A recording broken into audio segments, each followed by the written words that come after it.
there's so many smoking guns out there that investors are pointing to as negatives.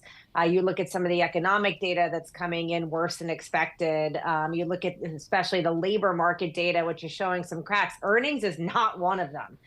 The earnings backdrop has been robust. And again, that's a key reason that we've continued to emphasize U.S. equities given those positive earnings trends.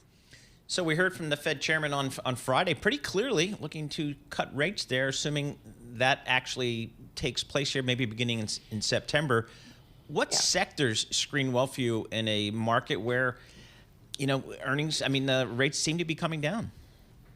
Yeah, I think, the Jackson Hole speech, by the way, was pretty interesting. We saw exactly what was expected. Powell obviously confirmed that cuts are coming, but I always watch the market reaction. And, we saw bonds move a little bit. Market expectations of a rate cut didn't change really.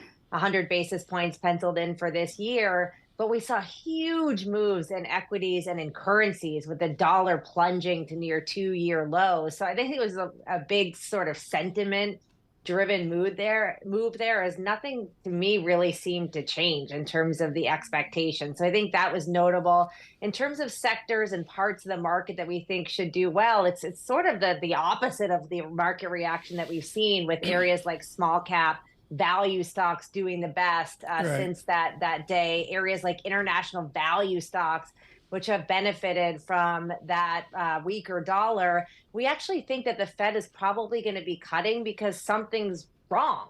Maybe it's as simple as margins are getting compressed and the unemployment rate's going up. Growth is slowly slowing.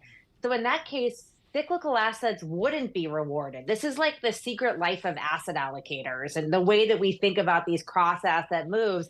It doesn't really make sense. You have this odd kind of partnership right now of long dated treasuries and gold in international value and small cap stocks being the best performing things out there. It actually doesn't really make a ton of sense when you open up your textbooks.